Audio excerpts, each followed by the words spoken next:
함께 사도신경으로 신앙 고백하시겠습니다. 나는 전능하신 아버지 하나님, 전지의 창조주를 믿습니다.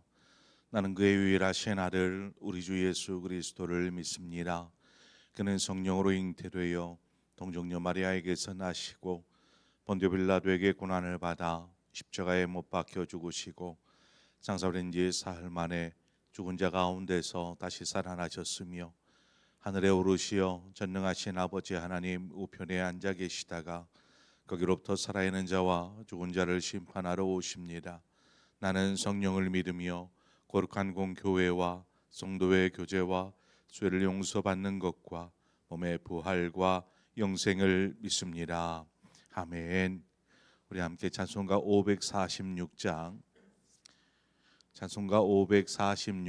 주님 약속하신 말씀 위에서 우리 함께 찬송하도록 하겠습니다. 찬송가 546장입니다. 546장.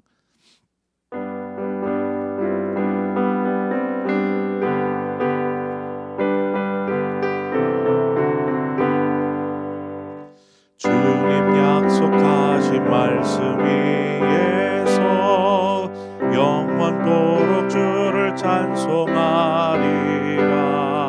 소리 높여 주께 영광 돌리며 약속 믿고 굳게 서리라. 굳게 서리 영원하신 말씀 위에 굳게 서리 굳게 서리 그 말씀 위에 굳게 서리라. 주님 약속하신 말씀 위에서 세상 염려 내게 엄습할 때에 용감하게 힘써 싸워 이기며 약속 믿고 굳게 서리라. 굳게 서리 영원하신 말씀 위에 굳게 서리 굳게 서리 그 말씀 위에 굳게 서리라. 주님 약속하신 말씀 위에서 영원하신 주의 사랑이 밉고 성령으로 힘써 싸워 이기며 약속 믿고 굳게 서리라. 굳게 서리 영원하신 말씀 위에 굳게 서리 굳게 서리 그 말씀 위에 굳게 서리라. 주님 약속하신 말씀 위에서 성령 인도하는 대로 행하며 주님 품에 항상 안식 얻으며 약속 믿고 굳게 서리라. 굳게 서리 영원하신 말씀 위에 굳게 서리 굳게 서리 그 말씀 위에 굳게 서리라. 아멘. 하나님 말씀 보겠습니다. 역대상 17장 23절에서 마지막 27절의 말씀입니다. 역대상 17장 23절에서 27절의 말씀을 한 절씩 교독해서 보겠습니다. 여호와여 이제 주의 종과 그의 집에 대하여 말씀하신 것을 영원히 경고하게 하시며 말씀하신 대로 행하사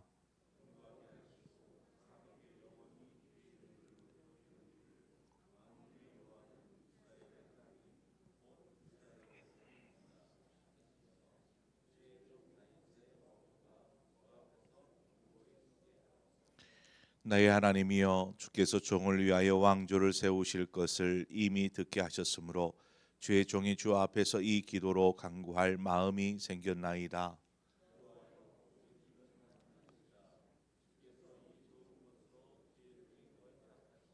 함께 읽습니다. 이제 주께서 종의 왕조의 복을 주사 주 앞에 영원히 두시기를 기뻐하시나이다. 여호와여, 주께서 복을 주셨사오니 이 복을 영원히 누리리이다 하니라. 아멘. 하나님께서 다윗과 세운 언약은 참으로 놀라운 약속입니다. 이 약속은 영원한 언약이어서 변경할 수도 없고 또 파기할 수도 없는 언약입니다. 이스라엘 자손이 이 이후에 이 언약을 믿고 소망하며 이 언약을 붙잡고 살아갑니다. 우리가 복음서에 나오는 유대인들의 신앙을 보면 그들에게는 메시아에 대한 소망이 있었습니다. 메시아에 대한 소망. 나라는 멸망해서 로마의 지배를 받고 있지만 이들의 가슴 속에는 여전히 메시아가 오시면 하는 이 메시아에 오실 것에 대한 갈망이 있었다라는 것입니다. 바로 이 갈망은 이 다윗의 언약이 어떤 결정적인 영향을 미칩니다. 뭐 그 이전에도 하나님께서 메시아에 대한 어떤 말씀들이 있었습니다. 그러나 이 다윗의 언약이 그 메시아에 대한 소망, 갈망에 대한 결정적인 영향이 되었다라는 것입니다. 그래서 메시아는 다윗의 혈통에서 나와야 했고 또 그의 왕위가 영원히 견고하게 설 것이다라는 것처럼 예수 그리스도, 메시아이신 예수 그리스도를 통한 하나님의 나라는 영원하게 될 것이다라는 내용이 바로 이 다윗의 하나님께서 다윗과의 맺은 언약에서 나오더라는 것입니다. 자, 오늘 본문의 말씀을 보면 24절에 견고하게 하시고 사람에게 영원히 주의 이름을 높여 이르기를 만군의 여호와는 이스라엘의 하나님 곧 이스라엘에게 하나님이시라 하게 하시며 주의 종 다윗의 왕조가 주 앞에서 견고히 서게 하옵소서라고 다윗이 기도하는 내용입니다. 다윗이 지금 하나님께 간구하듯 기도하는 것은 하나님과의 세운 언약, 그 언약이 견고하기를 바라고 있다라는 것입니다. 오늘 본문을 보면 견고하게라는 말들이 계속 반복되어집니다. 견고하다. 이것은 조금 더 흐트러짐이 없는 또 깨짐이 없는 단단한 상태를 말합니다. 하나님과 맺어진 이 언약은 이처럼 견고하는 것이죠. 영원한 것이기 때문에 그렇습니다. 또 이 언약을 또 이 말씀에서와 같이 이 견고하게 지켜간다라는 의미도 담겨져 있습니다. 하나님께서 다윗에게 하신 이 언약이 견고하기 위해서 필요한 것이 무엇이 있을까요? 하나님이 세우신 언약이기 때문에 그 언약 자체가 견고할 수밖에 없는 것입니다. 이것은 다른 어떤 것을 가미하거나 뺄 수도 없고 그 자체로 견고한 것이죠. 민수기 23장 19절의 말씀을 보면 하나님은 사람이 아니시니 거짓말을 하지 않으시고 인생이 아니시니 후회가 없으시도다. 어찌 그 말씀하신 바를 행하지 않으시며 하신 말씀을 실행하지 않으시랴라는 말씀이 나옵니다. 하나님께서 말씀으로 세우신 언약입니다. 그러므로 이 언약을 하나님은 실행하십니다. 이루신다라는 것입니다. 하나님이 말씀해 놓고 나몰라라 하거나 그것을 그대로 행하지 않으신다라면 그것은 하나님이 하신 말씀, 이 말씀을 우리가 신뢰할 수 없게 되는 것이죠. 하나님은 언약이든 말씀이든 그것을 반드시 그대로 실행하시는 분이시다라는 것을 우리가 이 구절을 통해서 알 수 있습니다. 자, 우리가 여기서 기억해야 할 것은 약속은 혼자만이 하는 것이 아닙니다. 그렇죠? 자신 혼자서 누군가와 내가 그렇게 할 거야 하고 뭐 약속하는 것이 아닙니다. 약속은 상대가 있어야 하고 또 쌍방 간의 어떤 동의 아래 신뢰 속에 이루어지는 것이 약속입니다. 자, 그렇다면 지금 다윗과 맺은 약속 언약은 하나님과 다윗 간의 언약이죠. 그러나 이것은 하나님과 다윗이라는 개인 간의 언약이 아닙니다. 이것은 더 나아가 하나님과 이스라엘과의 맺은 언약이고, 이것은 결국 하나님과 하나님의 백성과의 언약이 되는 것입니다. 자, 그렇다면 하나님은 분명히 반드시 그 약속을 실행하실 텐데, 그러기 위해서 다윗 스스로의 다윗 개인에게 또 이스라엘의 입장에서 혹은 하나님의 백성된 우리의 입장에서 우리는 어떻게 해야 할까요? 이 언약을 견고하게 하기 위해서 하나님은 분명히 그 언약대로 이루 가실 터인데, 우리가 그 언약을 이루는 데 있어서 어떻게 해야 하나님께서 약속하신 것을 우리가 우리의 삶 속에서 또 실현하고 성취되어지는 것을 보게 될까? 그것은 그 약속을 신실하고 성실하게 우리 역시 하나님은 그 약속에 대해서 신실하게 하신 말씀을 다 행하신다라고 앞서 말씀드렸던 바와 같이 우리 역시 하나님과의 약속 앞에 신실하게 또 성실하게 임하여야 한다라는 것입니다.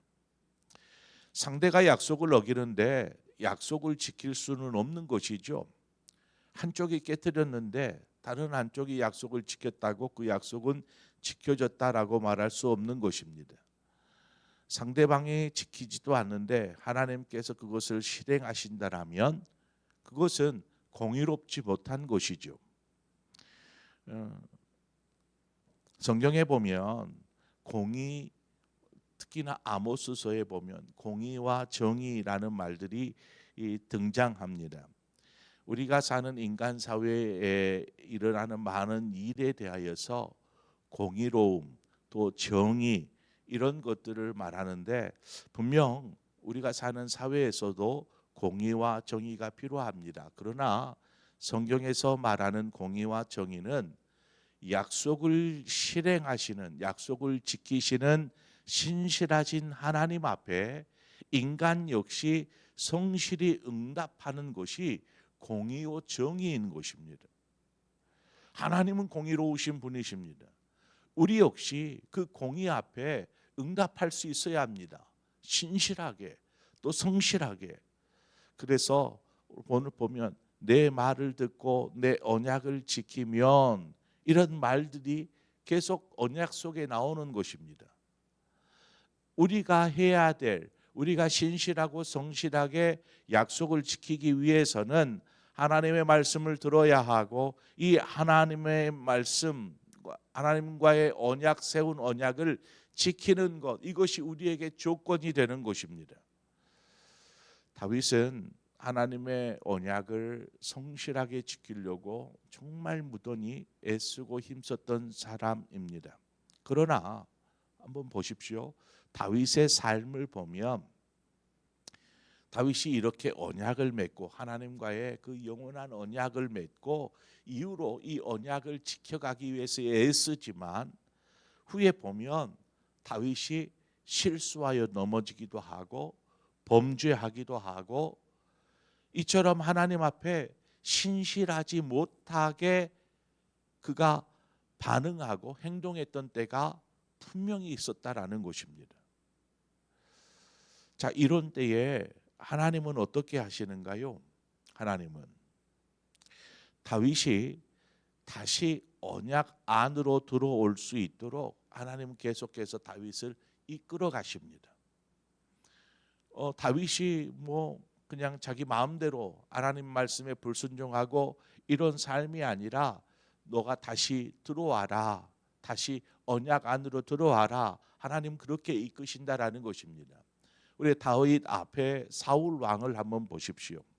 사울 왕이 처음 시작은 참 겸손하고 하나님을 붙잡고 하나님 앞에 신실한 모습으로 섰던 사람이 사울 왕입니다. 하나님이 그것을 보셨고 그래서 그를 왕으로 세우셨죠. 그런데 왕이 된 후에 그의 삶은 어떻습니까? 자신의 영광을 위해서, 자신의 욕심을 위해서 결국 하나님의 말씀에 순종하지 않는 불순종의 모습을 보입니다. 그럴 때 사무엘이 사울에게 말하잖아요. 왜 그랬습니까? 하나님이 기뻐하지 않는 것을 왜 그러셨습니까? 라고 그에게 이야기합니다. 그 말은 무엇입니까?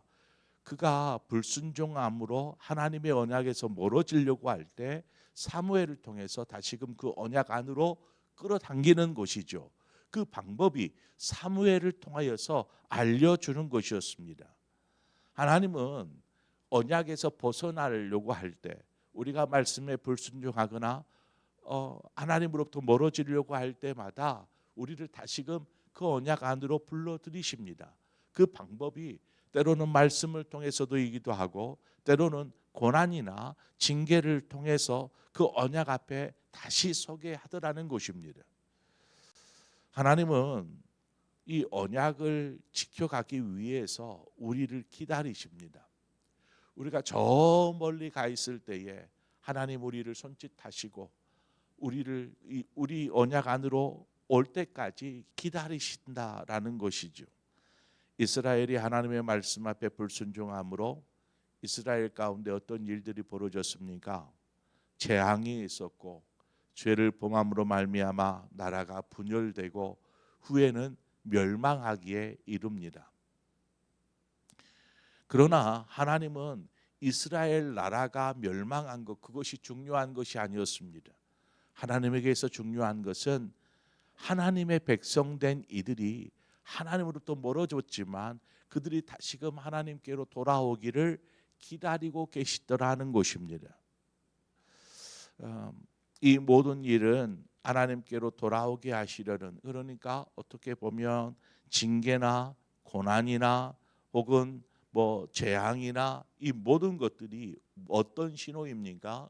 내게로 돌아오라, 하나님께로 돌아오게 하는 신호인 것이죠. 언약이 이루어지려면 바로 하나님과 신뢰와 친밀함이 우선이 되는 것입니다. 신뢰함 속에 머물러 있을 때에 비로소 그 언약이 성취되어지는 것이죠. 사람이 언약 앞에 신실하지 못할 때 하나님은 징계하시지만 포기하지 않으시고 기다리시되 그냥 방관하지 않으십니다. 결국 그 언약을 이루기까지 하나님은 계속해서 우리의 마음을 두드리시다라는 것입니다. 오늘 본문 25절 중반 이하에 보니까 주의 종이 주 앞에서 이 기도로 간구할 마음이 생겼나이다 라고 다윗이 고백합니다. 자, 그러면 다윗이 고백한 이 간구, 무엇을 위한 간구할 마음일까요? 무엇을 위해 간구할 마음이 생겼습니다 라고 말하는 것입니까? 그것은 이 축복의 언약을 믿고 그 언약이 이루어지도록 기도하겠다라는 그런 고백입니다. 하나님, 제 삶에 하나님께서 이러한 귀한 축복의 언약을 맺어주셨으니 이제는 이 언약이 신실하게 견고하게 이루어지기를 저는 기도할 것입니다. 하나님은 분명히 그 신실하게 그것들을 이루어 가실 것입니다. 그러나 다윗 스스로가 하나님으로부터 멀어지지 않고 불순종하지 않고 넘어지지 않도록 그것을 위해 기도하는 것입니다. 하나님은 우리와 약속하셨습니다. 그 약속은 참으로 복된 약속입니다. 우리를 위한 복된 약속. 하나님은 우리의 하나님이 되셔서 우리와 함께 하시며 우리를 지키시고 인도하시겠다 말씀하셨습니다. 그 인도함은 무엇입니까? 영원한 하나님 나라에 이르게 하겠다라는 약속입니다. 우리가 이 땅을 살아가는 동안 하나님 우리와 함께 하셔서 우리로 하여금 멀어지지 않도록 신실하게 하나님 앞에 서게 할 뿐만 아니라 그런 신실한 하나님의 백성들을 저 영원한 하나님의 나라에 이르게 하는 것, 바로 이것이 하나님이 우리에게 주시는 복인 것입니다. 그럼에도 불구하고 우리가 죄악 가운데 머물러 있을 때 하나님은 어떻게 하십니까? 하나님의 언약 가운데로 아무리 손짓하여 불러도 저 죄악 가운데서 영원한 멸망의 자리에 서 있을 때 하나님이 어떻게 하셨습니까? 바로 독생자 예수 그리스도를 이 땅에 보내시고 십자가를 통해서 하나님과 우리와의 관계를 회복하시죠. 다시금 불러들이신 것입니다. 그리고 하나님의 언약 앞에 앉혀놓은 것입니다. 하나님과의 관계를 회복시켜 주신 것이죠. 이처럼 하나님은 우리를 향하여서 긍휼과 사랑으로 우리를 위해서 이 모든 것들을 행하셨습니다. 이제 우리가 하나님 앞에 응답할 때입니다. 하나님, 아무리 우리가 신실하게 하나님의 언약을 지켜간다 할지라도 하나님 앞에 원망과 불평과 또 저 멀리 멀어져 버리는 우리의 모습들, 또 자꾸 넘어지고 자빠지고 세상 좋다고 떠나가는 우리의 모습들, 그럼에도 불구하고 우리를 사랑하셔서 긍휼히 여기사 독생자를 아낌없이 내어주신 그 하나님, 그 하나님의 은혜와 사랑 앞에 이제 우리가 어떻게 응답할 것인가라는 것입니다. 언약의 당사자로서 하나님 앞에서는 그날까지, 영원한 하나님의 나라에 이를 그날까지 하나님의 말씀 앞에 믿음으로 순종하며 살아야 하는 것이 바로 우리가 하나님 앞에서 해야 될 몫이더라는 것입니다. 우리는 많은 축복을 간구합니다. 그런데 축복은 이미 하나님께서 약속하신 것입니다. 내가 복이 되게 하겠다. 아브라함에게 약속하셨고 다윗에게도 내가 복이 되게 하겠다. 다윗이 계속해서 고백하는 것이 무엇입니까? 주께서 복을 주셨사오니 이 복을 영원히 누리리이다. 하나님은 이미 우리에게 복을 주셨습니다. 그러므로 우리가 주신 복 약속하셨기 때문에 우리에게 주실 것입니다. 그러므로 우리가 할 몫은 하나님 앞에 신실하게 서서 하나님과의 깊은 친밀한 관계를 세워가는 것에 집중하는 것이죠. 그래서 좀 더 주님 가까이에 서기 위해 기도의 자리에 서고, 좀 더 주님과 가까이 나아가기 위해 예배의 자리에 나아가고, 주님의 기쁨이 되기 위해 섬김과 헌신으로 하나님의 영광을 드러내는 삶을 사는 것입니다. 그 삶을 통해서 하나님은 우리에게 약속하신 그 모든 것들을 신실하게 이루어 주실 것이고, 그것이 우리에게 복이 되어 이 땅에서 복된 삶을 누리게 될 줄 믿습니다. 2025년이 끝나는 마지막 날입니다. 하나님께서 한 해 동안 어떻게 우리에게 축복해 주셨는지 돌아보십시오. 한량 없으신 은혜요 축복이 우리 가운데 부어졌음을 우리는 깨달을 수 있을 것입니다. 이제 새해를 준비하는 이때에 하나님, 우리가 더욱 신실하게 주님과 더욱 가까운 친밀한 관계를 이루어가는 복된 한 해가 되게 하여 주옵소서. 우리 그런 마음으로 기도하기를 원합니다. 기도하겠습니다. 하나님 아버지, 은혜를 감사합니다. 또 오늘 이 시간, 우리 이 새벽 우리를 불러주심을 감사합니다.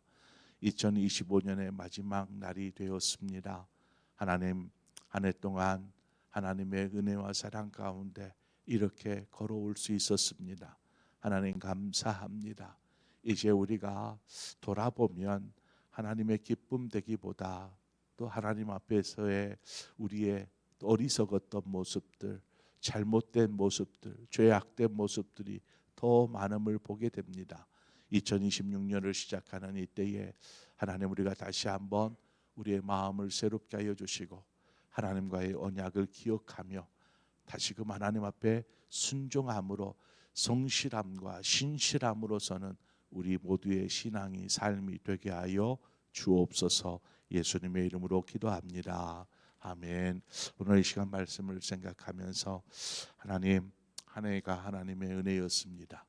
이제 다가오는 한 해 주님 앞에 갈 때까지 성실함과 신실함으로 믿음 안에서는 견고하게 세워진 믿음의 삶을 사는 우리가 되게 하옵소서. 말씀을 생각하면서 기도하고 오늘 특별히 한 해를 마감하면서 우리가 우리 자신의 삶을 다시 한번 되짚어 보기를 원합니다. 그리고 오늘 저녁에 있을 송구영신 예배를 위해서 우리 성도들이 함께 예배하는 그곳에 성령님 함께 하셔서 마음 가운데 하나님의 은혜에 대한 감동이 있게 하시고 새로운 결단 속에 한 해를 시작할 수 있도록 우리 송구영신 예배를 위해서 기도해 주시기를 바랍니다. 그리고 우리 각자의 기도의 제목으로 기도하시다 자유롭게 돌아가시겠습니다. 함께 기도하겠습니다. 하나님 아버지, 은혜와 사랑을 감사합니다. 하나님께서 참으로 복된 언약을 세워주셨습니다. 내가 복이 되게 하리라 하나님은 아브라함에게 약속하셨고 이삭에게 약속하셨고